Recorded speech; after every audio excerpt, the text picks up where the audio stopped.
everyone. So we have Tisha Dikshit, a pioneering cryogenic research engineer at this, who has worked in CA, the France Atomic Energy Commission, and she has also worked in the France Space Agency. And with expertise owned at IIT Kharagpur, Tisha excels in the cryogenic field.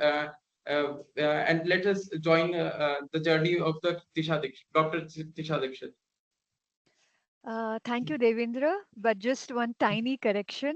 I'm just working at CEA, not at the French Space Agency.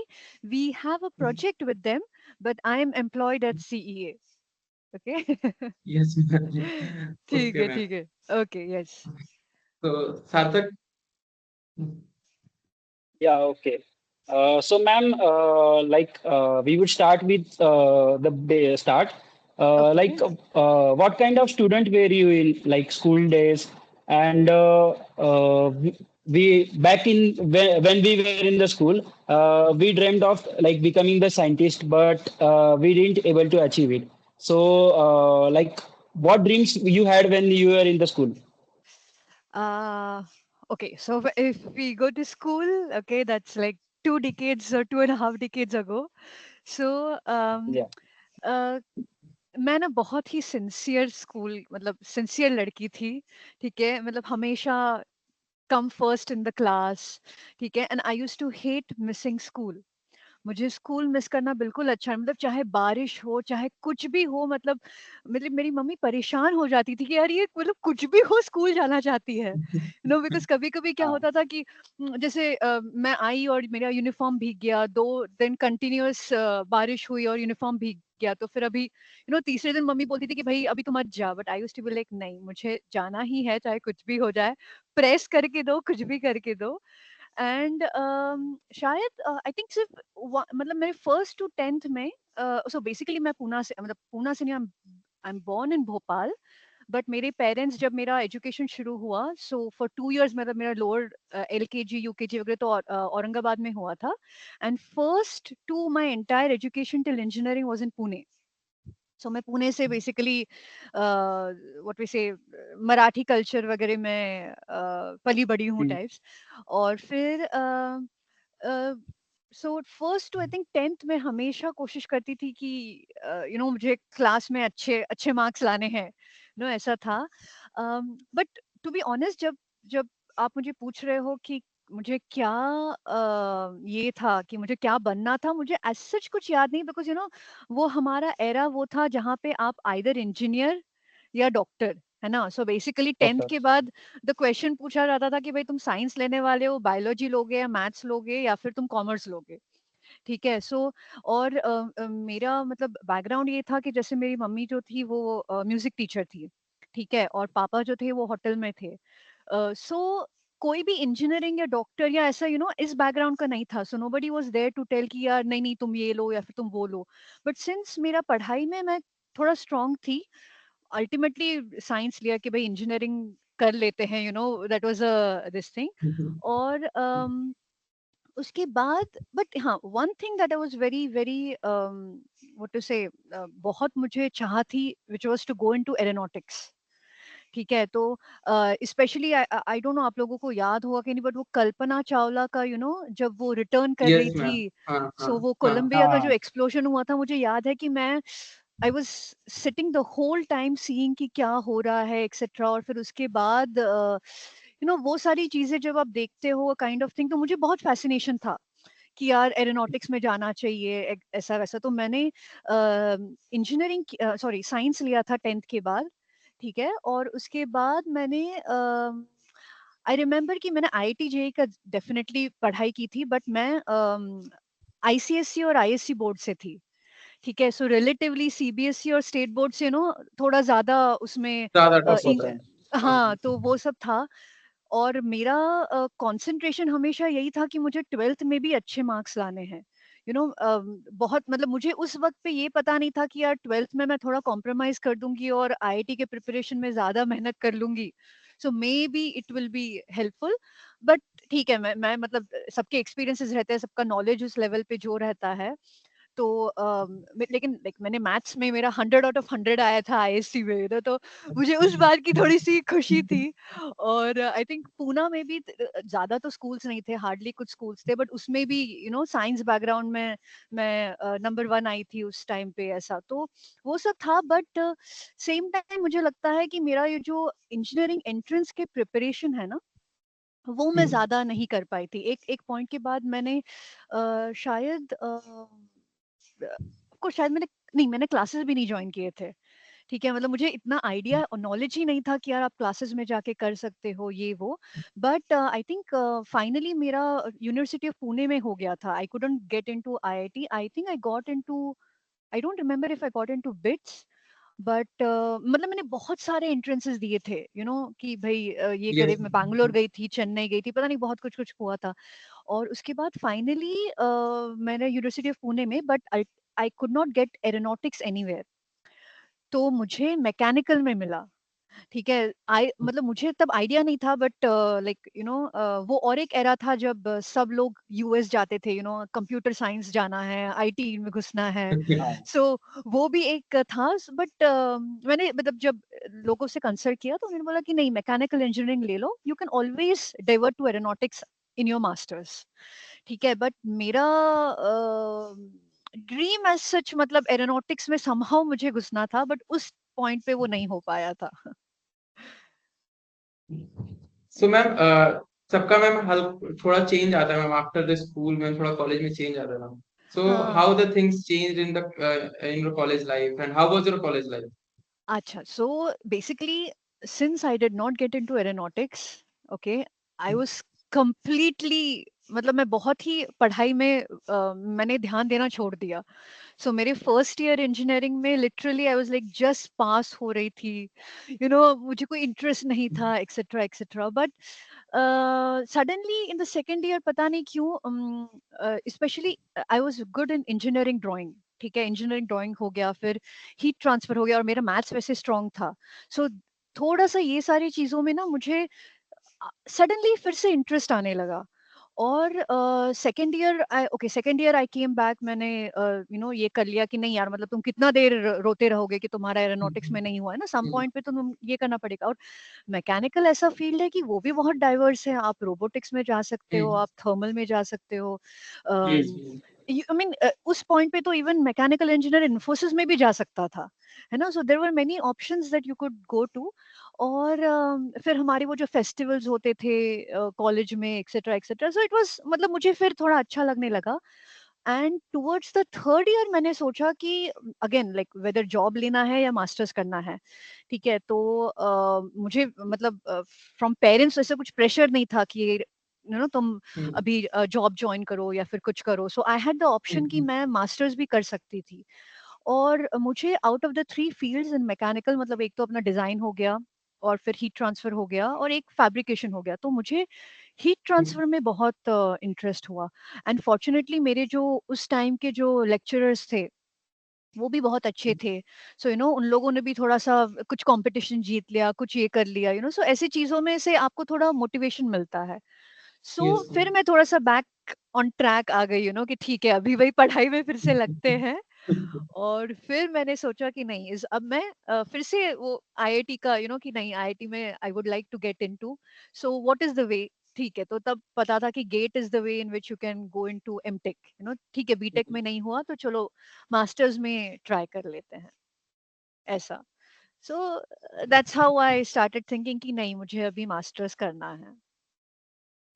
Okay. और एक चीज था कि campus में भी तब तो वो रहते थे ना कि कैंपस में कंपनीज आते थे।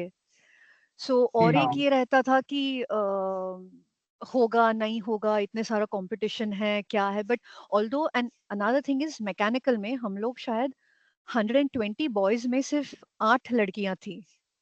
ओके, तो हम लोग, मेरा मतलब वो भी थोड़ा अलग था कि फैब्रिकेशन करना, सोल्डरिंग करना, ये करना, वो करना। सो एक सॉर्ट ऑफ ये भी था कि यार अगर मैं मैकेनिकल इंडस्ट्री में डायरेक्टली चली जाऊंगी, so probably I will have to deal with many things. So may be और एक मेरा ये था कि शायद अगर मैं मास्टर्स कर लूं तो आई will have a plus point over others in few years, है ना। अब तब पता नहीं था कि ओके आगे क्या होता है, बट मेरा ये अजम्पशन था कि भाई अगर मेरे को मास्टर्स हो गया तो शायद 2 साल बाद मैं थोड़ा सा I will be at a higher step, you know, maybe I might get, मतलब अगर एक बेसिक लेवल पे होगा तो शायद लेवल 2 पे मेरा सिलेक्शन होगा, यू नो, प्लेसमेंट में। ऐसा मेरा आइडियोलॉजी उस टाइम पे था।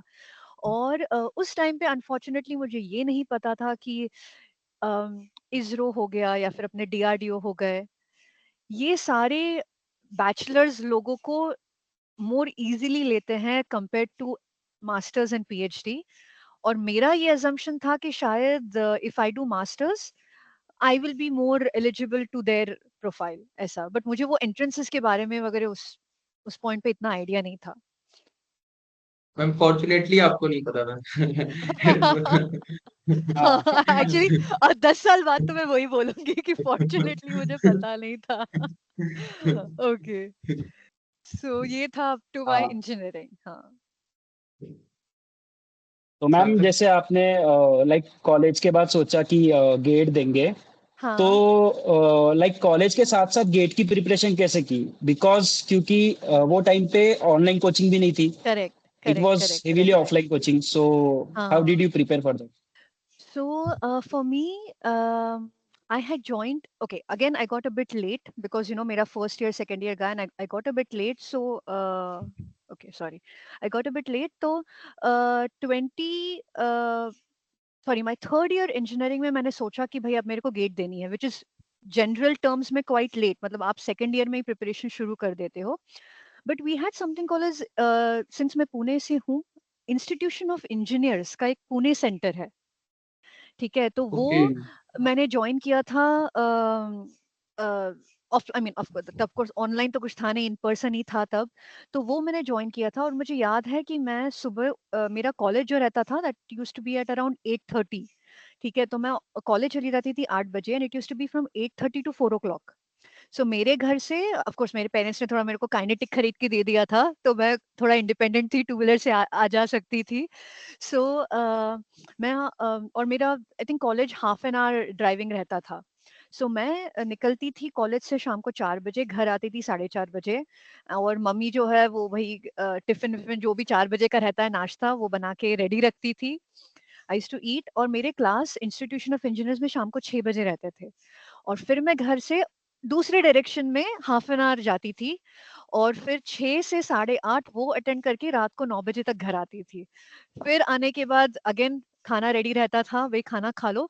वही तो, मतलब उसमें मैं बोल रही हूँ कि मेरी मॉम का बहुत इनपुट है कि उन्होंने मुझे ये नहीं कि भाई तुम किचन में जाओ या फिर तुम कुछ काम करो, मैं सिर्फ और सिर्फ पढ़ाई करती थी, ठीक है? मतलब इवन सुबह लिटरली मेरा उठने से पहले गीजर ऑन रहता था, ठीक है, डब्बा रेडी रहता था, मतलब मुझे कुछ और नहीं देखना है, सिर्फ पढ़ाई करनी थी, इतना ही मेरा फोकस था। और फिर रात को 10 बजे से आई थिंक टिल 2 o'clock और 1 o'clock, बिकॉज मैं सुबह नहीं उठ पाती, मैं रात को तुम मुझे कितना भी जगा के, यू नो, सुबह 6 बजे तक मैं पढ़ाई कर लूं, बट सुबह उठ के मैं नहीं कर पाती हूँ। सो मैं हर रात को इंजीनियर फिर की यही कहानी। सो 10 बजे मैं बैठती थी रात को पढ़ने के लिए, और फिर रात को एक अराउंड 1 o'clock टाइप्स तक पढ़ती थी, और फिर सुबह वही 7 बजे उठ के सेम रूटीन। और वो क्लासेस सिर्फ मंडे टू फ्राइडे रहते थे। So that was actually sort of a blessing in disguise, क्योंकि सैटरडे संडे फिर मुझे, मैं फुल्ली घर पे बैठ के पढ़ाई करती थी, और यू नो जो भी, या फिर फ्रेंड्स से मिल लिया, बिकॉज 24/7 तो आप पढ़ाई नहीं कर सकते। बट वो जो एक क्या कहते हैं उसको, नॉट नॉट जुनून, बट वो सब रहता ना कि यार नहीं, आपको मोटिवेशन एक सॉर्ट ऑफ मिल जाता है, तो उसमें आप बाकी सब छोड़ देते हो, भाई दोस्तों को छोड़ देते हो, सब करते हो। तो उसमें फिर थर्ड ईयर के एंड में मैंने शुरू किया गेट का प्रिपरेशन। और मैंने शायद 1 साल, मतलब 2 सेमेस्टर्स इंस्टीट्यूशन ऑफ इंजीनियर्स जाती थी, आई थिंक, बिकॉज वो सारे ओल्ड ओल्ड प्रोफेसर सिखाते थे, और उनका कोई बुकलेट नहीं था, मतलब यू नो ऐसा नहीं था कि ये गेट का बुकलेट है, और या फिर, तो मैंने सिर्फ वो ज्वाइन किया था। और मैंने शायद ये किया था, वो गेट का एग्जाम का आता है ना कि आप 2 डमी एग्जाम्स, मतलब उस टाइम पे रहता था कि आप 2 डमी एग्जाम्स ले सकते हो, या फिर आप कहीं पे जाके एक सर्टन पूरा ड्यूरेशन के एग्जाम्स दे सकते हो। ऐसा मैंने कुछ 2-3 किए थे before mock giving the actual, हाँ, mock mock, correct correct correct, before giving the actual one. और फिर उसके बाद वो हुआ क्लिक। बट हाँ, उस टाइम पे बहुत ज्यादा क्या फोकस था इस बात पे। सो मैम जनरली मैम जो लोग गेट के लिए प्रिपेयर कर रहे हैं तो जनरली ऐसा होता है कि मैम लोग प्रेफर करते हैं एमटेक को। तो मैम राइट। आपने लेकिन क्रायो आप तो मैम वी नो कि आप क्रायोजेनिक क्यों चूज किया क्योंकि आपको करेक्ट। एरोनॉटिक्स में जाना। सो मैम तो आपने एमएस चूज किया उस वक्त हाँ। क्योंकि आप इंडस्ट्री से अलाइन हो मतलब इसरो बाक में भी आप ट्राई कर रहे थे देन आल्सो अ, आपने MS choose किया।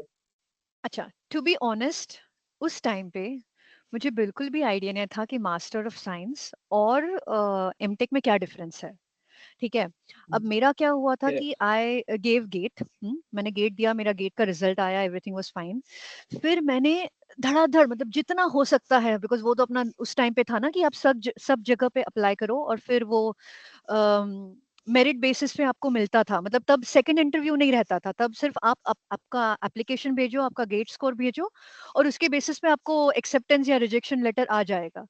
सो उस टाइम पे मुझे याद है कि I had sent to number of places. ठीक है, जिसमें एक जो शायद लेट मतलब ओके आज मैं नहीं बोलूंगी बट शायद लेटर ऑन मुझे थोड़ा रिग्रेट हुआ था कि मैंने एक्सेप्ट नहीं किया था, which was DIAT। There is a DIAT institute, जो DRDO का इंस्टीट्यूट, मुझे अभी पता नहीं कि है कि नहीं, बट उसके थ्रू आप after your masters you will get job directly in DRDO। Okay, so that used to be it was somewhere, I think it was in Pune. ठीक है, उस टाइम पे फिर मैंने अप्लाई किया था जवाहरलाल नेहरू इंस्टीट्यूट, मुझे याद नहीं, वो भी रिसर्च का कोई इंस्टीट्यूट था बैंगलोर का। सो इन सारे लोगों से मुझे, हाँ, आई थिंक यू जेएनयू नहीं, अटेंड, JNU तो नहीं दिल्ली में हो JNU गया ना। दिल्ली का है, दिल्ली का है। दिस हाँ। इज, जेएनयू टीएच मैम का पेपर था। हाँ मतलब ऐसा मुझे याद है कि ऐसे बहुत सारे कोर रिसर्च के इसमें मैंने अप्लाई किया था, और उस टाइम पे वो सब नहीं आया था जब मैंने किया था। अभी तो IIST आया है, शायद आप IIST में जाते हाँ हो तो हाँ यू कैन हाँ गेट इनटू इसरो हाँ। डायरेक्टली, है ना। And then I didn't know about IISC, not IISC, I कौन सा है वो, पुणे, कैलकाटा और एक जगह पे वो, मतलब ये सारे आई इंस्टीट्यूट्स मैंने, IISc आईआईएसईआर बैंगलोर। नहीं IISC बैंगलोर नहीं है, IISER science education research. IISER, yes, that's right, that's right. हाँ। So ये सारे इंस्टीट्यूशंस में मैंने कोशिश किया था टू गेट इनटू। मुझे, मैं ऑलमोस्ट DIAT में करने वाली थी बट आई गॉट, बट उसमें जो मुझे मास्टर्स मिल रहा था ना, it was not heat transfer, कहीं पे भी मुझे थर्मल में नहीं मिल रहा था, उसमें शायद ओके डिजाइन में मिला था मुझे। और ऐसे मतलब सारे इसमें nothing which was calling me to thermal engineering. और उस पॉइंट पे मैंने एरोनॉटिक्स ना भी छोड़ दिया था, मैंने सोचा था कि भाई ऑलरेडी मैंने उसको अभी ये नहीं किया है। एंड देन ये जब मैंने, सो बेसिकली क्या रहता है कि देयर इज दिस, क्या बोलते हैं उसको, जूनियर रिसर्च फेलो का पोजीशन रहता है। ठीक है, यस सो मैम ये IIT खड़गपुर में खुला था, और मैंने उसमें अप्लाई किया था, it was under doctor Indranil Ghosh. ठीक है, क्रायोजेनिक इंजीनियरिंग सेंटर में। तो यस मैम हम्म। उनका जो टॉपिक था दैट वाज हीट एक्सचेंजर्स। ठीक है, मतलब उन्होंने प्रपोजल रखा था for mini channel and miniature heat sinks and heat exchangers. और मैंने वो देखा था, एंड तब मुझे नहीं पता था कि by if I apply for this post I will be getting MS and not MTech. Okay, although it didn't make any difference to me because for me what उस पॉइंट पे जो इम्पोर्टेंट था कि एक तो मेरे को हीट ट्रांसफर में जाने को मिल रहा है, and secondly yes I will get an option to be in IIT Kharagpur, है ना। So when you compare, yes I mean, I think वो हमारे सब में इनबिल्ट है कि भाई अगर हम IIT का टैग लेते हैं over taking a DIAT tag और some other tag, I think you will, I think my choice was very clear in that. But उसमें मुझे इंटरव्यू में जाना था, सो मैं गई थी इंटरव्यू में, और खड़गपुर आई थी, that was the first time, मैं उसके पहले मैं कभी नहीं आई थी खड़गपुर। और ऑफ कोर्स IG सर थे और फिर वो पैनल था, बट आई स्टिल रिमेम्बर कि मैं पूरी ब्लैंक हो गई थी पैनल में। ठीक है, बिकॉज बिकॉज मेरा कैसा है ना कि मैं थोड़ा नर्वस रहती हूँ actually, even even with Devendra जब वाज एक्सचेंजिंग हाँ हाँ regarding the interview I was very sceptical, मुझे ना थोड़ा सा लग रहा था कि पता नहीं whether I am at that level और नो। और मेरा ये इशू है कि मुझे quite a bit of stage fear है। मतलब शायद मैं ऑनलाइन हूँ इसलिए तुमसे इतना ओपनली बात कर पाऊंगी, बट यही तुम मुझे ma'am you can ask anybody in cryogenic engine centre कि मेरे उस वक्त पे जो जो पीपीटीज होते थे ना, आई मीन मेरे को हमेशा यही रिमार्क आता था कि टिशा तुम्हारा काम अच्छा है बट तुम प्रेजेंट भी कर लिया करो, Yes, yes, हाँ, तो थोड़ा-सा मुझे वो था और मैं कंप्लीटली ब्लैंक हो गई थी, आई वाज़ लाइक मुझे याद है शायद मैं बेसिक क्वेश्चंस में भी इतना नर्वसनेस था मेरे में कि मैं वो बेसिक क्वेश्चंस भी टैकल नहीं कर पा रही थी, but um, in the same this thing there was PK Das sir, है ना? वो मैकेनिकल इंजीनियरिंग Hmm. में जो है, वो भी yes, थे उस पैनल में और ये थे, और पीके दास सर और आईजी सर दोनों ने थोड़ा-सा मेरे में क्वाइट कॉन्फिडेंस दिखाया कि नहीं, ठीक है, एटलीस्ट ऑन पेपर तो सही है, let's see kind of thing. और फिर उन्होंने मुझे एक्सेप्ट किया, बट मेरा इशू क्या हुआ था कि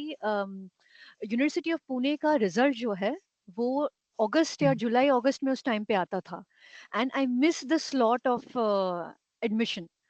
सो मेरा 6 मंथ्स उस टाइम पे जो है, मैं मास्टर्स में दिसंबर में ज्वाइन हुई थी, because master of science can be, you don't have to join it every June, वो दिसंबर में भी होता है, ऑल ईयर राउंड रहता था उस टाइम पे, not all year round, 2 times a year. So एक ज्वाइनिंग रहता था आपका एंड ऑफ दिसंबर, मतलब स्प्रिंग सेशन, और एक जो था वो दूसरा सेशन। सो सिंस मेरा रिजल्ट नहीं आया था इंजीनियरिंग का, मैं इमिडिएटली नहीं ज्वाइन कर पाई थी, and that was probably another reason कि मेरा वो मास्टर ऑफ साइंस में हुआ था। और जूनियर रिसर्च फेलो को जब आप लेते हो तो they get master of science by research, and it is not MTech.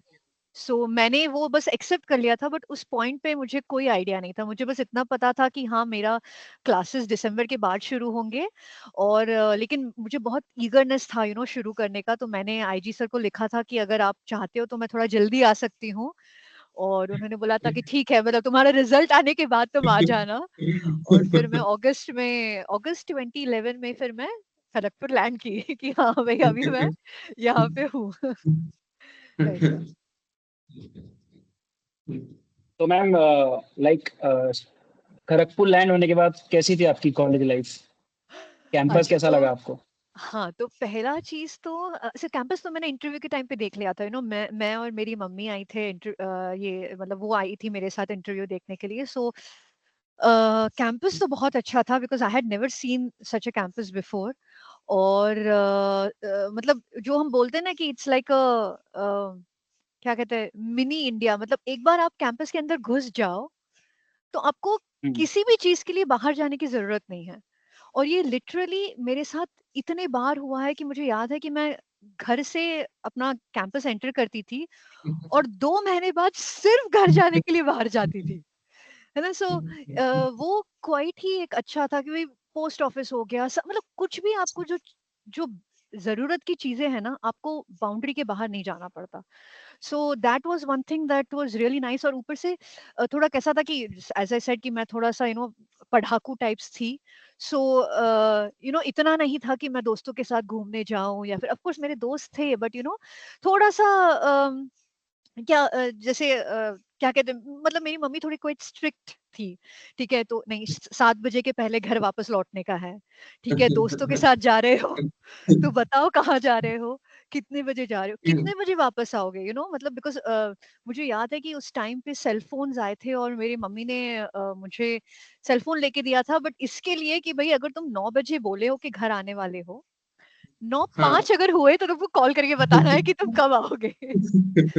तो इसलिए मुझे कभी क्या कहते हैं उसको, कैंपस के बाहर जाने का नीड फील नहीं हुआ। और and probably like the moment you entered, initially it was a bit difficult, क्योंकि मैं पहली बार घर के बाहर रह रही थी, मतलब बिकॉज इंजीनियरिंग में मैंने घर पे किया था। और पता है मुझे ये आदत थी ना कि भाई हाँ। सब प्लेट पे है, सुबह पानी गर्म है, सुबह खाना रेडी है, कुछ करना नहीं है, मतलब ऑफ कोर्स अगर मुझे मन किया कुछ बनाने का तो मम्मी बनाने देती थी, बट नॉट एवरी डे। और द ओनली थिंग, सडनली घर से आप निकल के हॉस्टल मेट्स या फिर ऐसा, और मैं Yes. ना I am the only child. So मेरे में थोड़ा सा वो जो आपके भाई बहन रहते हैं ना, तो आपको शेयरिंग का आदत या फिर एक अलग आपका घर का एटमॉस्फेयर रहता है, बट मेरा सिंस मैं अकेली थी, थोड़ा सा मुझे इनिशियली मुश्किल हुआ था। और से खाने के व्हाट से हैबिट्स है ना, और ये सारी चीजों में थोड़ा सा मुझे एडजस्ट होने में टाइम लगा था, but that was all secondary. मुझे मेन मतलब क्रायोजेनिक इंजीनियरिंग सेंटर में जाके क्लासेस करना और सेटअप, और it was an experimental lab, IG sir का एक्सपेरिमेंटल लैब है, सो वो सब में मुझे ज्यादा मजा आता था। हाँ, सो इनिशियली थोड़ा एक ट्रांजिशन फेज था, बट आई थिंक उसके बाद इट वाज ओके। हाँ। So, ma'am, how was ma'am आपको a normal day at KGP? अच्छा, normal day at KGP.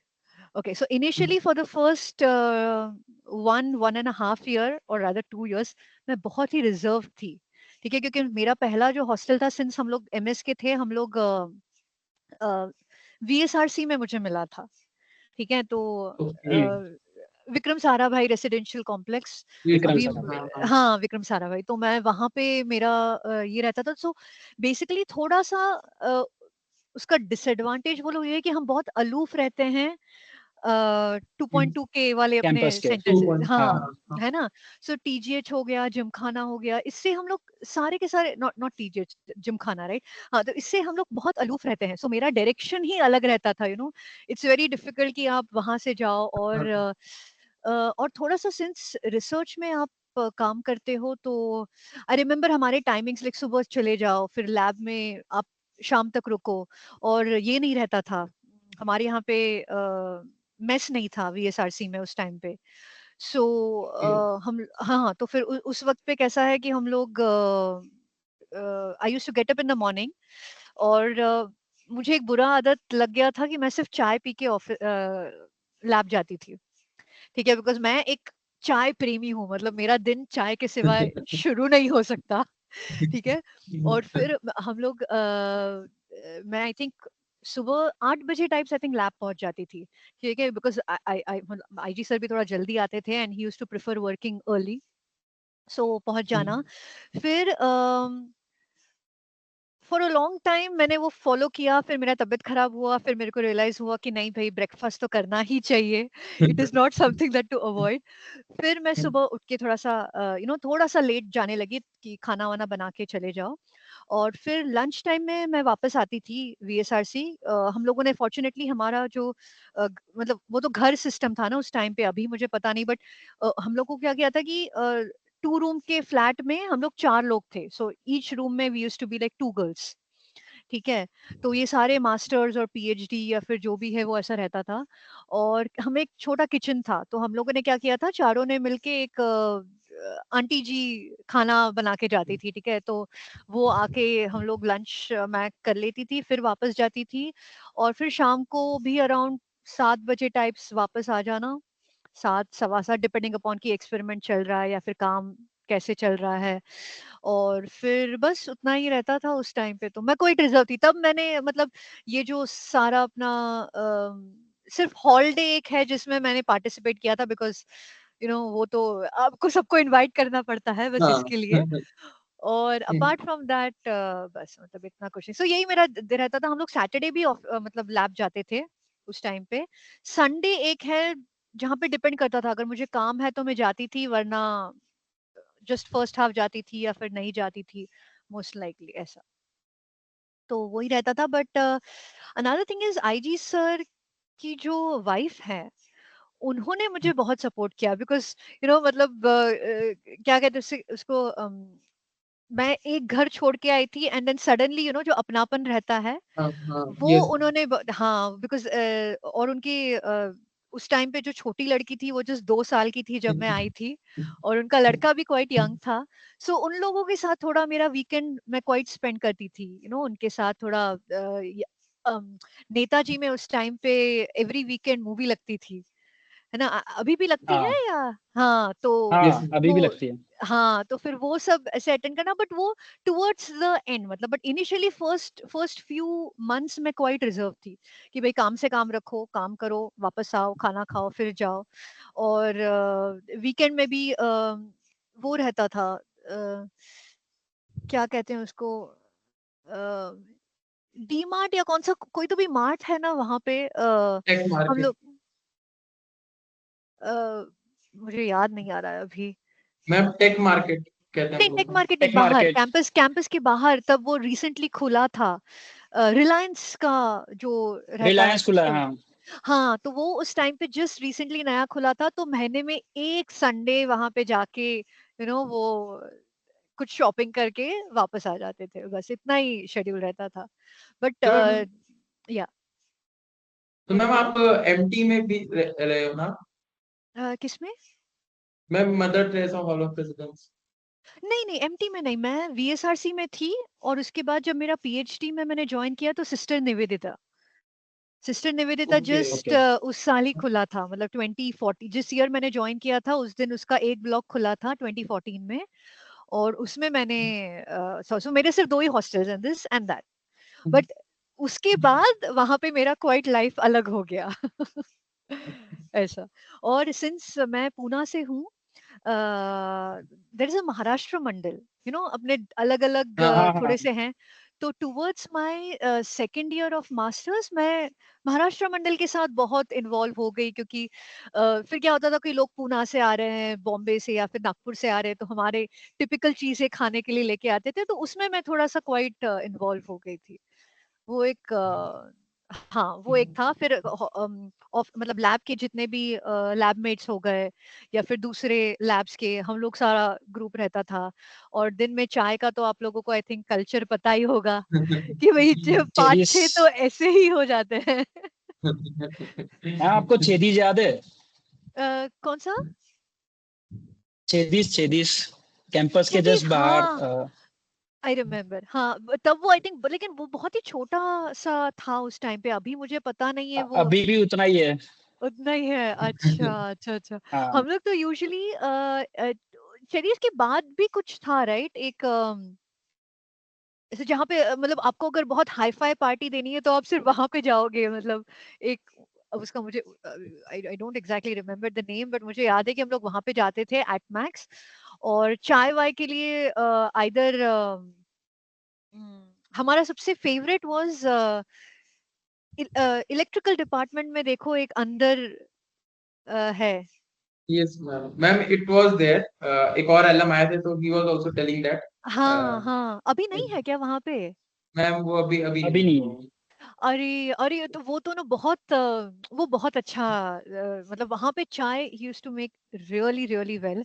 और हम लोग मतलब इतना अच्छे बनाते थे कि कभी कभी तो 3 कप्स एट ए स्लॉट हो जाता था, बिकॉज उनकी कभी एक तो वो अदरक डालते थे बहुत अच्छे से, और पता नहीं क्या डाल रहे थे, मतलब but वो बहुत बहुत अच्छा रहता था।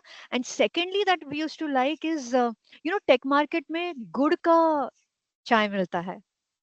Do you know that? अभी हाँ मिलता, देयर इज अ वो प्लेस जहाँ पे गुड़ का चाय मिलता था, और वो भी वीकेंड में हम लोग वहां पे जाते थे पीने के लिए।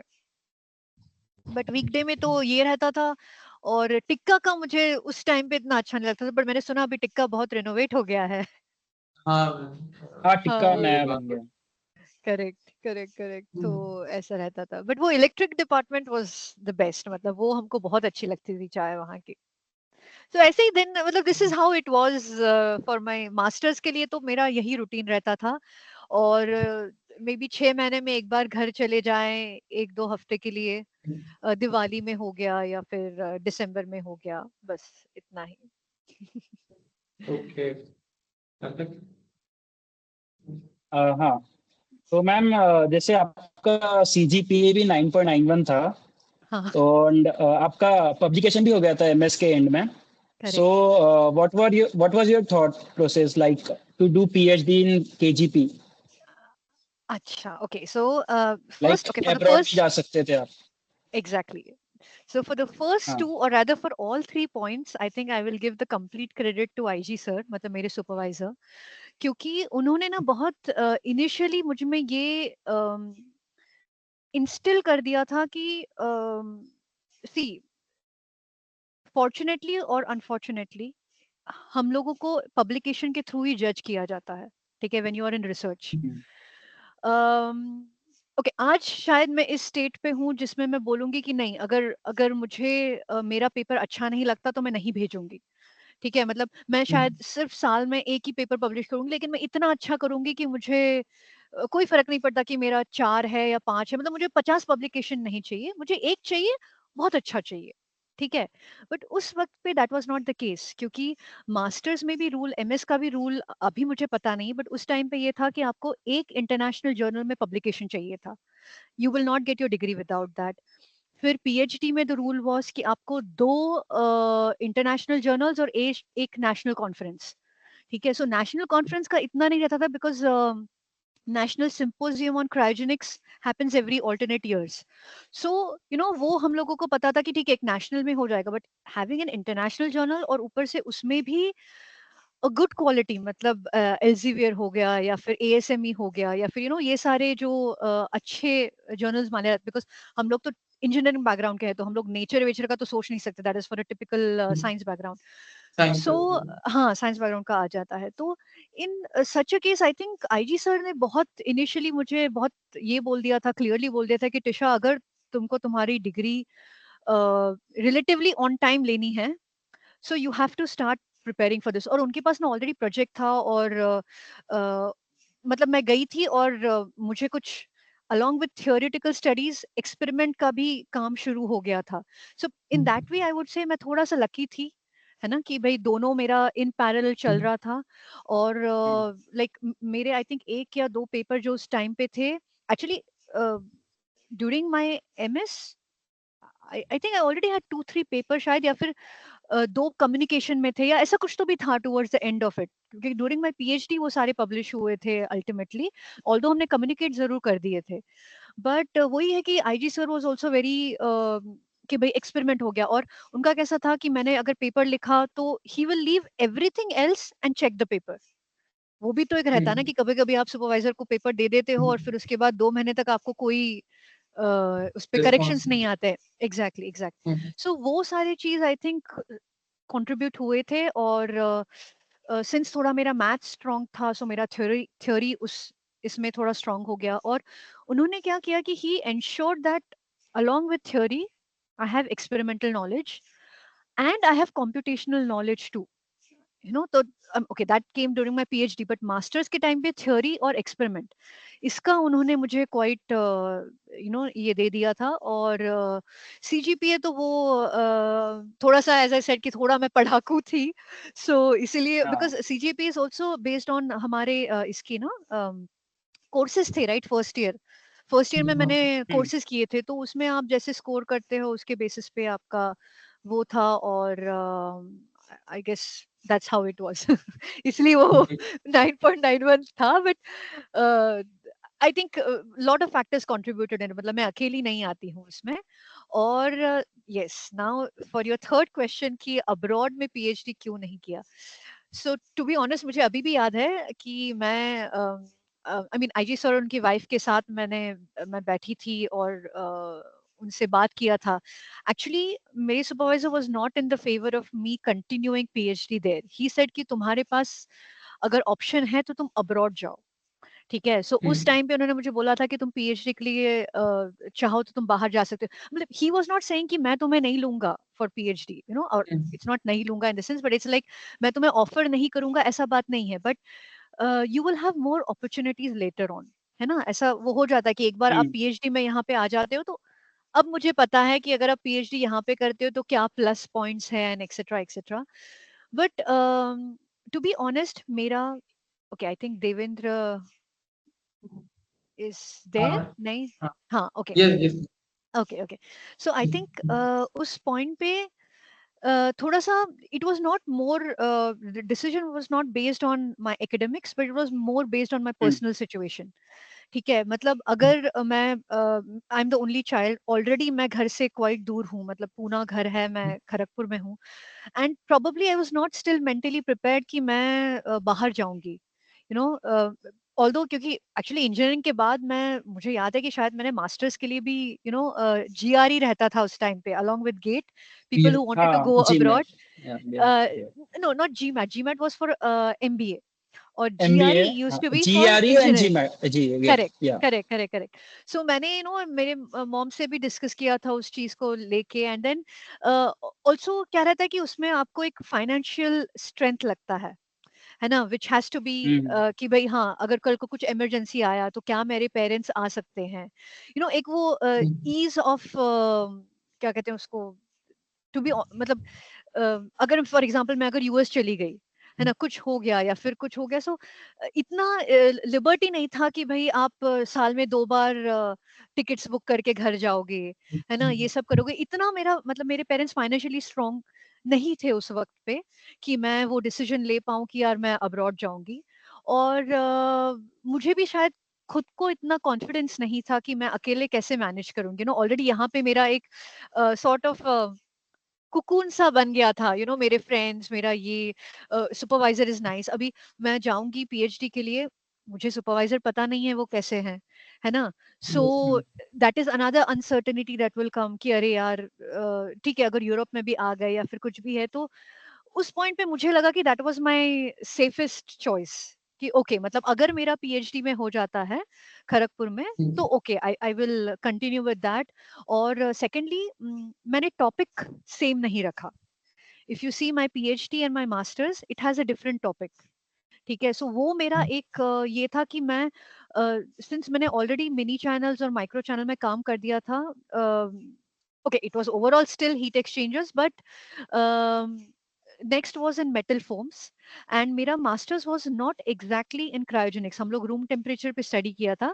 This was going to be at low temperature, ठीक है। अभी उस वक्त पे तो क्रायोजेनिक इंजीनियरिंग में आप लिक्विड नाइट्रोजन के साथ काम कर रहे हो, ये कर रहे हो। उस वक्त पे ये नहीं पता था ना कि यहाँ पे कैसे सिस्टम्स रहते हैं, क्या रहता है। सो मेरे लिए वो बहुत काफी था। मुझे लग रहा था कि नहीं मैं आज जिस पोजीशन तक पहुंची हूँ, अगर मुझे यहाँ पे पीएचडी मिल जाएगा तो I am content at that. That was my entire this thing. So more than academics I think it was my personal situation जिसके लिए मैंने decide किया कि मैं कंटिन्यू करूंगी। ऑफ कोर्स इफ अगर मुझे मिलता है, क्योंकि उसके बाद भी एग्जाम देनी थी और इंटरव्यू रहता है ना, वो जो अपना प्रोसेस रहता है वो तो सबके लिए सेम रहता है, even if you are masters from the same department. So that's how it went. But उसका भी बहुत बड़ा स्टोरी है, क्योंकि द स्टोरी ऐसा है कि मैंने पीएचडी में मैंने अप्लाई किया था और उस पॉइंट पे एक्चुअली मेरा नाम नहीं आया था लिस्ट में, ठीक है। सो मैं पूना में थी बिकॉज मेरा तबीयत बहुत खराब था। सो फॉर 1 मंथ मुझे पूना आना पड़ा था, आई वॉज एट होम। और मैं पूरा वो एंट्रेंस वेंट्रेंस सब देके सब किया था। और apparently the reason for that was कि वुमेन कैंडिडेट्स के लिए हॉस्टल नहीं है, तो अगर हम वुमेन पीएचडी लेंगे तो वो कहाँ पे रहेंगे। सो उस वजह से I mean this was a very internal information that had come out probably. I mean that is my that is what I was told, ठीक है, कि भाई ऐसा ऐसा है। ऑफ कोर्स रिजेक्शन लेटर में तो ये आता है कि हम डिस्क्लोज नहीं करेंगे, बट जब आप 2 साल रहते हो तो आप किसी ना किसी से बात करके कुछ फाइंड आउट कर सकते हो। हाँ और फिर उसके बाद I guess it was considered to be not a right reason to reject a student. और फिर उन लोगों ने शायद वो सिस्टर निवेदिता उसका एक ब्लॉग खोल दिया एक्सेट्रा एक्सेट्रा, और फिर सेकंड राउंड में मेरा नाम आया था। सो ऐसा वो स्टोरी हुआ था। बट मैंने फिर उस पॉइंट पे सोच लिया था, मैंने मतलब even because I remember sir ने मुझे कॉल करके बोला था कि टिशा लिस्ट आया है बट तुम्हारा नाम नहीं है। आई वाज लाइक ठीक है सर, कोई बात नहीं, मैंने मास्टर्स कर लिया है, I am very happy with my masters, अब मैं देखती हूँ क्या करना है टाइप्स। और फिर लेकिन थिंग्स वर्कड आउट और फिर वो फाइनली मैं आ पाई। मतलब दैट वाज, वो मुझे श्योरिटी नहीं था कि मैं ज्वाइन भी कर पाऊंगी या नहीं, but that's how then I landed in sister Nivedita, ऐसा। Okay. So, ma'am, after you did your PhD, you went या to Khalifa University. Uh, Yes. so, ma'am, most of the people in the KGP are generally tend to do into the Europe or US. So, ma'am, Correct. what are the factors that was in your mind, Factors. and what should be the factor that should be in a person's mind who is he applying for the postdoc? Okay. Simple question. So after I finished my PhD, basically, again, the first postdoc that I did was in Khalifa University. That was again a personal reason, because उस point पे मेरे जो spouse थे वो Dubai में काम करते थे, ठीक है. Okay. So after the end of my Okay. PhD, yeah, I mean, just I didn't even submit. I submitted my thesis, and within 2 weeks I was to get married. ठीक है. और उस पॉइंट पे मेरी शादी के बाद वो उस टाइम पे ऑलरेडी दुबई में रहते थे. सो मैं दुबई शिफ्ट हो गई. ठीक है. अब दुबई में क्रायोजेनिक्स का तो नामो निशान नहीं था. ठीक है. बिकॉज वहां पे उनका अलग है, no, they are into oil and gas और ये सब उनका है. But one thing I was, थोड़ा मैंने जब सर्च किया था एग्जैक्टली बिकॉज ओके, और एक चीज जो मुझे करना था कि मैंने ना 6 मंथ का गैप लिया था पीएचडी और starting to see the postdoc, I mean postdoc में, because मेरा PhD actually technically हुआ है in 3 years and few months. Okay, so usually it is a Okay. very short span. So मैं 2014 में ज्वाइन की हूँ, जून जुलाई में, और मैंने नवंबर 2017 में मेरा थीसिस सबमिट कर दिया था. ठीक है, including the publications and including this and including attending the conferences, ये वो etcetera. But now when I think of it, I think मैंने खुद को बहुत ज्यादा पुश किया था उस टाइम पे. ठीक है. बट ओके, मेरे कुछ अलग रीजंस थे. I had some other situations going on, ये वो एक्सेट्रा एक्सेट्रा. सो बट फिर भी आई मीन सिंस सर ने इतना सपोर्ट किया था, आई कुड डू दैट. और उसके बाद लेकिन मैंने ये सोच लिया था कि मैं ना 6 महीने का गैप लेने वाली हूँ जिसमें मैं कुछ नहीं करूंगी. मुझे इतना डिस्ट्रेस होने में टाइम लग गया, बिकॉज मेरा मास्टर्स और पीएचडी कंटिन्यूअस था, है ना. सो Yes. उस टाइम पे मैंने थोड़ा सा डी स्ट्रेसिंग के लिए जो है वो ये किया. एंड देन उसके बाद मैंने यस खलीफा यूनिवर्सिटी में मैंने अप्लाई किया था. और एक professor, he was working on additive manufacturing. ठीक है. सो बेसिकली ये भी कहा जाता है कि आप जिसमें पीएचडी करते हो, try to do something different in post doc. ठीक है. सो मैंने फिर पोस्ट डॉक में एडिटिव मैन्युफैक्चरिंग में किया था. और Okay. उन्होंने वहां पे हीट एक्सचेंजर्स हम लोग छोटे छोटे फैब्रिकेट करते थे. बट मैं वहां पे I think I was less than a year, because थोड़ा सा, एक तो वो क्रायोजेनिक्स नहीं था. ओके. और दूसरा चीज, मुझे थोड़ा सा I wanted to go back to cryogenics, basically वो था. और मैंने जैसे ही थोड़ा ढूंढना शुरू किया, दैट्स हाउ मुझे यहाँ का सेकंड पोस्ट डॉक मिला. सो मैंने actually second post doc CA में किया है.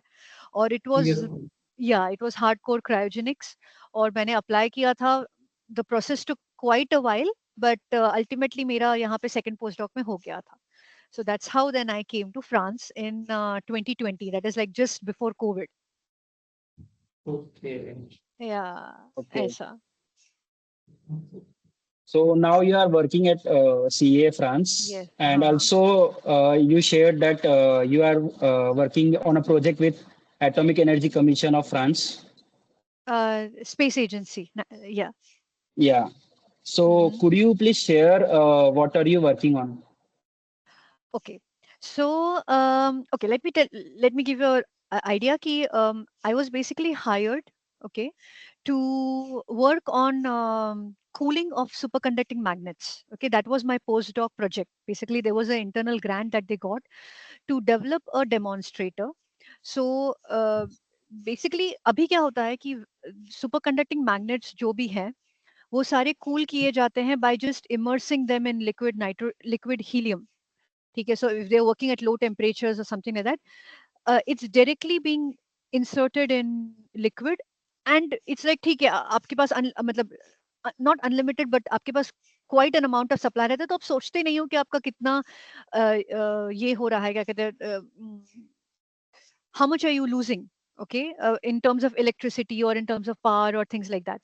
But उसके कुछ physics based issues आ रहे हैं, especially यहाँ पे कैसा है कि because here they develop they make their own superconducting magnets. उसमें भी research होता है. Like recently मुझे पता नहीं आप लोगों ने सुना है क्या, but there is an 11.7 Tesla MRI which was recently being tested.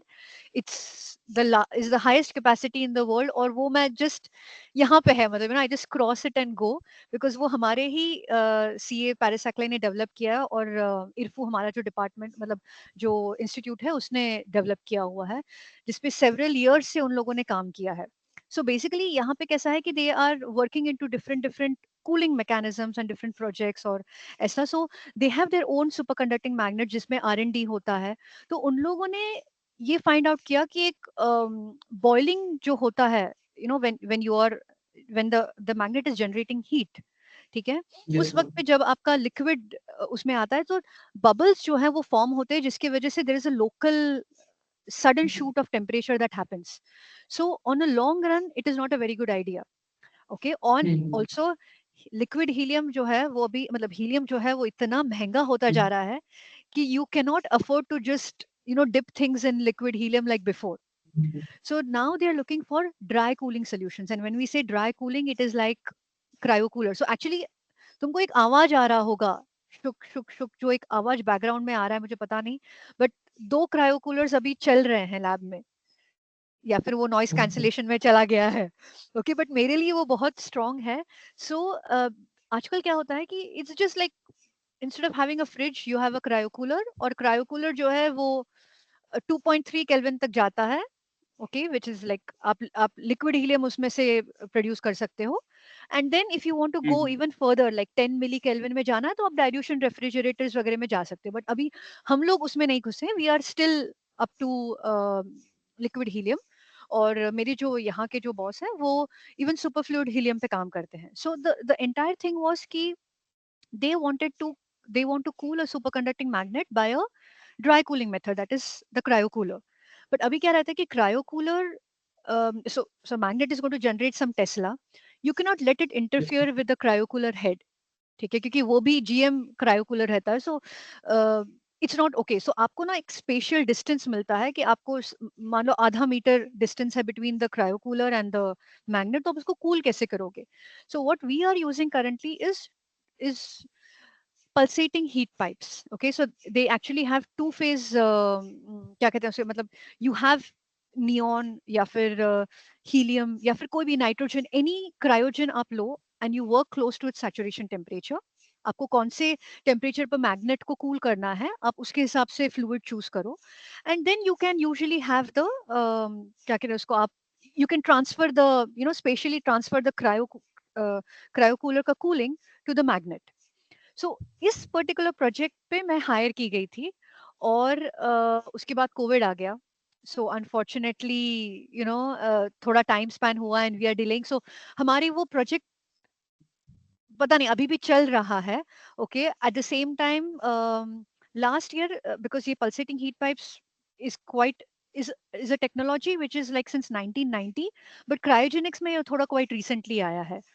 और हम लोग उसके ऊपर हार्डकोर रिसर्च करते हैं टू फाइंड आउट कि भाई क्या उसका what are its characteristics etcetera. And 2 years ago मेरे जो मतलब यहाँ के जो सुपरवाइजर हैं, he went to a place where he was giving a, मतलब वो ना एक वर्कशॉप सॉर्ट ऑफ होल्ड किया था उन्होंने. And there were somebody from the French national space agency, it's called CNES.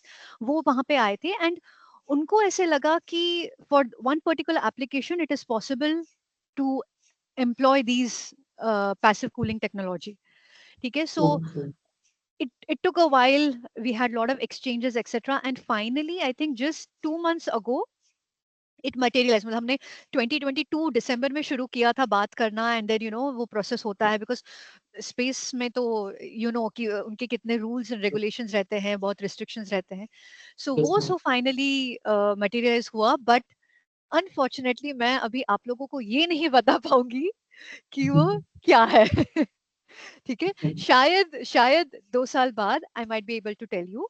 ठीक है, बट अभी बिकॉज हम लोगों को वो clauses etcetera, you know, non Yes, ma'am. Disclosure Yes. Agreement वगैरह साइन करना पड़ता है. And it depends because specially when it comes to space industry they are very very, वो लोग इतना इजीली उनका इंफॉर्मेशन डिस्क्लोज नहीं करते हैं. Yes. सो नहीं, ma'am. Yes. But it is basically just an space application of pulsating heat pipe. So हमारे जितने भी इंटरनल R&D या फिर एक्सटर्नल वर्क्स, मतलब जो भी यूरोपियन प्रोजेक्ट्स में हम लोग काम कर रहे हैं या फिर कुछ कर रहे हैं, that is mainly revolving around cryogenic pulsating heat pipes. So वो है. Okay. So, ma'am, you are working in the cryogenics and you are working on the cooling the superconductors, Yes, superconductor superconducting magnets. magnets, that's Magnet. right, yeah. Yes. So ma'am हम लोग there is अ बज की करते हैं कुछ aircraft में हम लोग light weight super conductor engines डाल रहे हैं. So correct. मैम उसका ma'am could you share about its significance ma'am उस पे आप ओके, कुछ. So I think this is the Airbus का एसेंड कह के ASCEND कह के इनका प्रोजेक्ट है, जो उन लोगों ने करीबन आई थिंक 3-3.5 साल या फिर it must be in their conception may be few years ago, but उन्होंने लॉन्च उसको 3-3.5 साल पहले किया है. And you know because I think उनका हेडक्वार्टर्स इज इन टुलूस, फ्रांस. ठीक है, तो वहां पे वो और जर्मनी इन दोनों मिलके उन लोगों ने this year in January, I think they have developed a prototype in which they are using, I think, superconducting power train, in which they are trying to generate power using a superconducting motor cooled by liquid hydrogen, if I'm not mistaken. ठीक है, so ये उनका Yes. पूरा I think project का brief है जो उन लोगों ने शुरू किया था.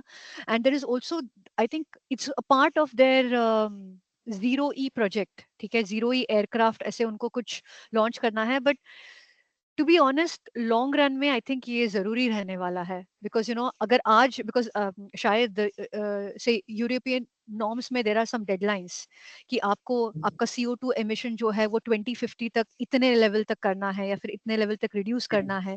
सो ये सारे जो नॉर्म्स है उसमें it is going to happen, but it's just that कि सिंस आप जब the moment you come to cryogenic और super conducting, anything that is super conducting needs cryogenics, मतलब आप लो टेम्परेचर्स पे Yes. हो. उसके साथ क्या होता है कि मल्टीट्यूड ऑफ इंस्ट्रूमेंटेशन आता है. आपको एक लिक्विफायर चाहिए, आपको एक स्टोरेज टैंक चाहिए, आपका जो भी आउटगैस होता है उसको आपको फिर से लिक्विफाई करके उसको देना है. So I think weight is going to be a very big challenge when it comes to this. और बट आई थिंक टेक्नोलॉजी इतना आगे बढ़ा है कि they will find some solution, but it is like a long term solution. मतलब उनको बहुत सारे टेस्ट करने पड़ेंगे till we can actually sit in an aircraft which is running by superconducting motor. So वो time थोड़ा है, but I have heard that yeah they are working on it, मतलब quite a bit. They are trying to achieve their targets bit by bit quite quickly. So what's its efficiency ma'am मतलब इसका वो क्या है कि कितना Uh, efficient. okay, efficiency का I am not the right person to answer this question, but जितना मुझे समझ में आता है, see, it is ultimately अगर तुम हाइड्रोजन यूज करने वाले हो तो आप आपका इट्स लाइक डीकार्बनाइजेशन है ना. सो Yes. आप उस आपका जो वो वाला मतलब CO2 एमिशन का एफिशिएंसी वगैरह तो आप आई थिंक क्वाइट अच्छे से बढ़ा लोगे, but as far as the rotor efficiency is concerned, no, Devendra, I don't think I have the percentage, because but my guess is that it must be higher, because आप superconducting अगर आप चल रहे हो तो you're not going to generate a lot of heat. So if you're not going to generate a lot of heat, your thermal energy that is going to go would probably be lesser cooling लगेगा. So I am guessing that it should be higher, but quantitatively I'm sorry, मैं नहीं answer कर पाऊंगी ये. Okay. Okay. Ma'am, like you told about the hydrogen also. So, Mm-hmm. like the world is trying to look out for cleaner fuels nowadays. So, Yes. hydrogen is one of the option for vehicles. So, Yes. what do you think about like challenges to hydrogen as a fuel, or why it is better than other fuel? Ah, okay. Okay, so the first and foremost challenge we would say for hydrogen is its production. ठीक है, so Hmm. अभी still I think electricity, मतलब the highest cost that is needed is the electricity. Okay, अगर आप renewable source में another thing is, अभी देखो, for example there was मैंने सुना था कि the first ship carrying liquid hydrogen, okay, just traveled very recently between Australia to Japan.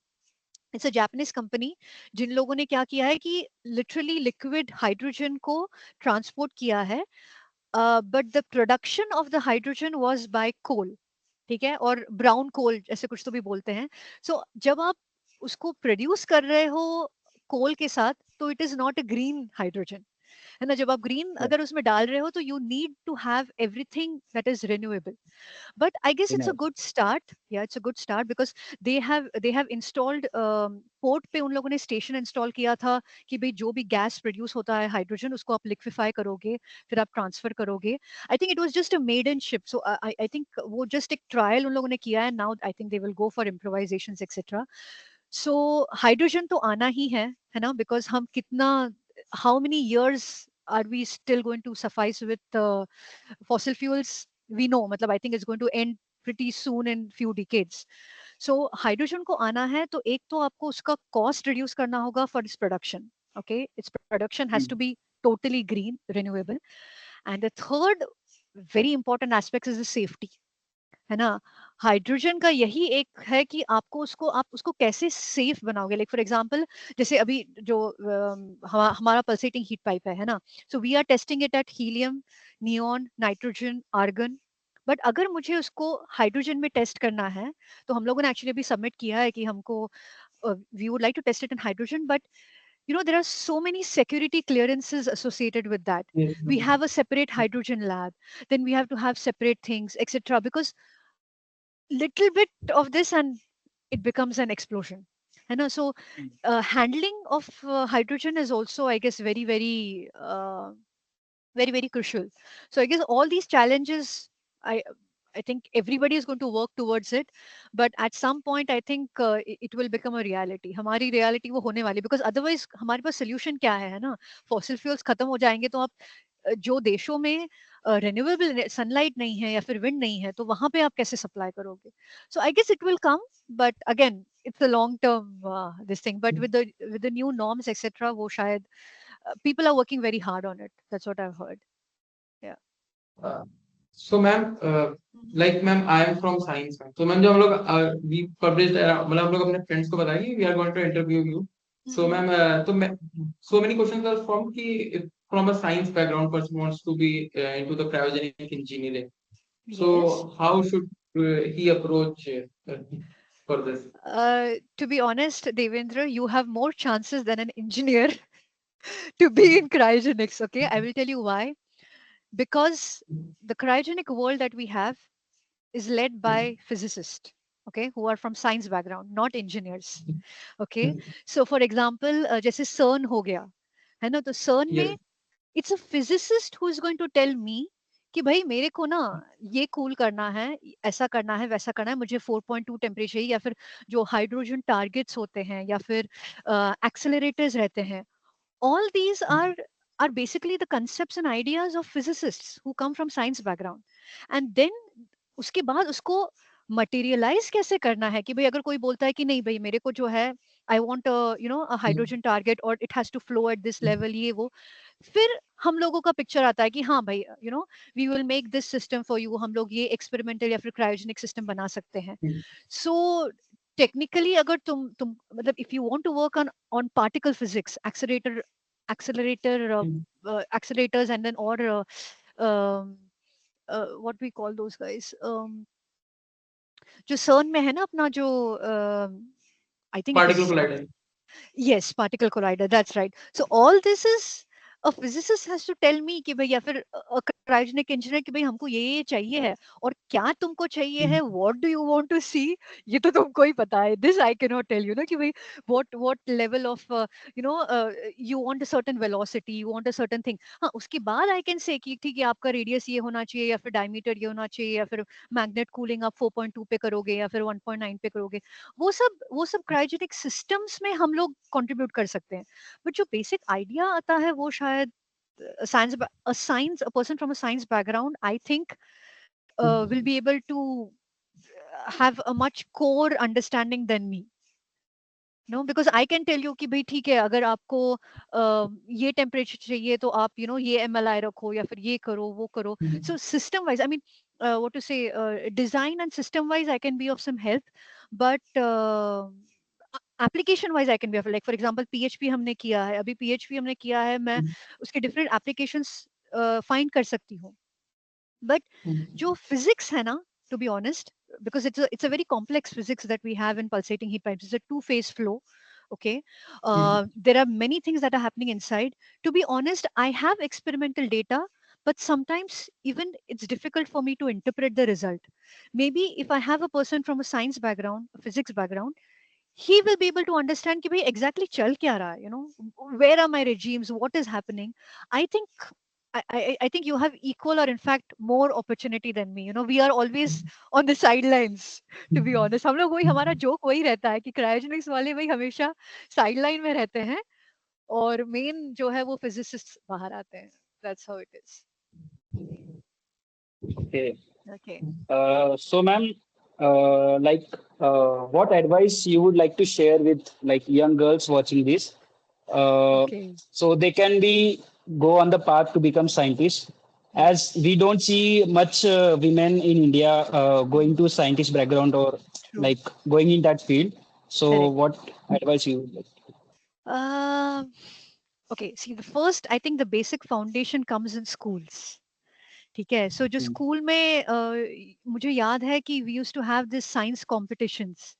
ठीक है, जहाँ पे okay the most typical one is volcano etcetera वगैरह होता है, या फिर मुझे अभी भी याद है कि when I was in school मैंने वो अल्कोहल प्रोडक्शन के ऊपर कुछ तो भी किया था, यू नो, ऐसे सेटअप्स किए थे.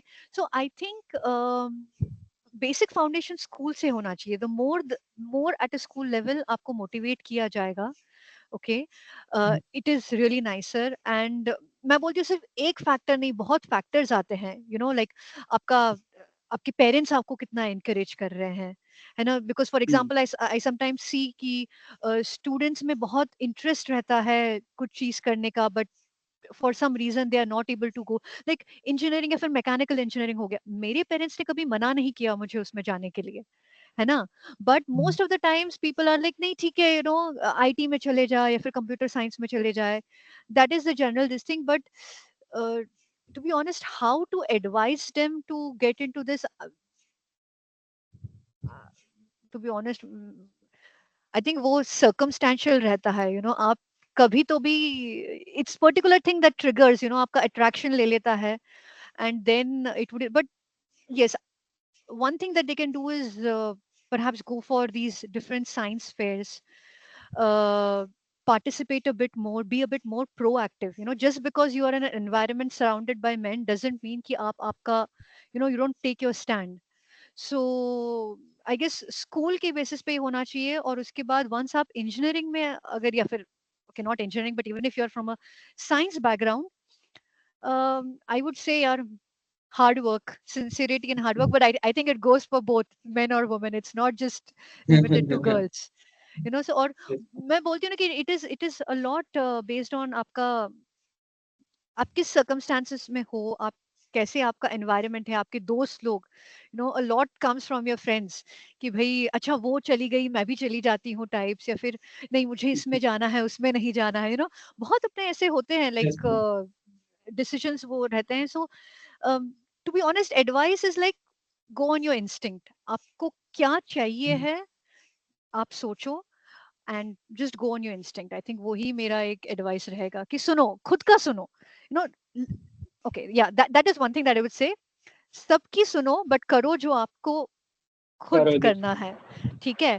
बट हाँ, मतलब डोंट बिकम कि नहीं नहीं, don't come with that attitude कि नहीं मैं जो हूँ, मैं जो बोल रहा हूँ वो सही बोल रहा हूँ, ऐसा नहीं होता है. बट चार लोगों की सुनो, take the advice, do that, and then yourself sit and decide the pros and cons. आपका खुद का एबिलिटी आपको खुद पता रहता है, यू नो. मैं एडवाइस कर दूंगी Hmm. किसी को, ए नहीं नहीं, यू नो, यू तुम इंजीनियरिंग ही करो, या फिर तुम नहीं नहीं, you are not worth being engineer, और you are not worth being a doctor, या फिर यू नो आपसे नहीं हो पाएगा, ऐसे टाइप्स. बट उसको खुद पता रहता है ना कि उसका कैपेबिलिटी क्या है. So you have to question Hmm. Yourself, and sometimes you have to go against the flow. ठीक है, उसका आपको मतलब you have to have the courage, because sometimes सब लोग शायद आपको बोलेंगे कि नहीं यार तुम गलत कर रहे हो, बट तुमको लगता है कि तुम गलत नहीं कर रहे हो, तो टेक इट.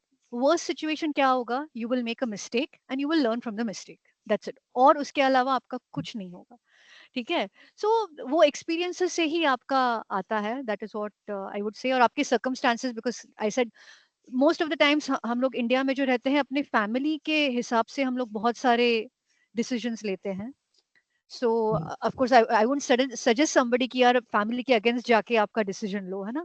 कभी कभी वो भी करना पड़ता है, but overall I would say कि based on your instinct और आपका capability, know your plus points, know your minus points. जैसे ये अगर आप जान लोगे तो I think it's good. You can do what you want to do. Okay. ऐसा. That's a great advice, ma'am. Ma'am, It would like, ma'am, it would Devendra, be helpful for across all the domains of people. Yes, So yes, yes, thank you yes. for this advice. Okay, sure, sure. Sarthak. yeah, I have one question. Like, if anyone is going in that field, so what can he or she expect, like the package, starting package or anything? Like, if you can tell us. Uh, uh, Package in the sense, Like salary, what can he or she expect? okay, that's a very okay, Yeah. okay. No, Sarthak, to be honest, I will not give you a clear answer, okay, because I personally, okay, my one thing was very clear. I never looked into packages, okay. I know, okay, maybe I was fortunate enough कि मुझे जरूरत नहीं पड़ी, but मुझे काम करना था, okay. So Hmm. one thing is that since this is it's the same, okay, whether it's France or India, आप government jobs में हो तो आपका relatively salary is lower compared to private institutions, okay. तो मैं सिर्फ यहाँ का बोल सकती हूँ in regards to France की it is sufficient, it is sufficient for two people to live a very comfortable life. And अभी यार पैकेज किसी को तो 50K का भी चलता है और किसी को 5 lakhs भी नहीं चलता है per month. So I think that's a very what to say, it's a very one to one basis. मतलब कुछ मुझे चाहिए रहता, लाइक मैं कभी भी कहीं पे भी मैंने सैलरी कभी नहीं पूछा है, ठीक है. इट्स लाइक ऑलवेज मेरे ऑफर लेटर में आया है कि अच्छा, this is the salary that I am getting, because for me मैंने लैब्स देखे हैं, मुझे पता है कि मैं यहाँ पे दिन में 12 घंटे काम करती हूँ, कभी कभी मुझे वापस जाने का मन नहीं करता, I am so engrossed in my work. तो मुझे वो प्रायोरिटी है, दैट इज माई प्रायोरिटी, ठीक है. And number wise I am not very sure, because बहुत सारे फैक्टर्स रहते हैं यहाँ पे कि आप अगर यहाँ के इंस्टीट्यूशन से पीएचडी करते हो तो आपका सैलरी अलग रहता है. If you are from outside, like I have done a PhD from outside, it's a bit different, ठीक है. और आपका प्रीवियस एक्सपीरियंस कितना है etcetera. So it's quite different. जब तुम उस स्टेज पे पहुंचोगे तो मुझे कांटेक्ट करना, and then I will tell you whether is good और बैड. ठीक है. या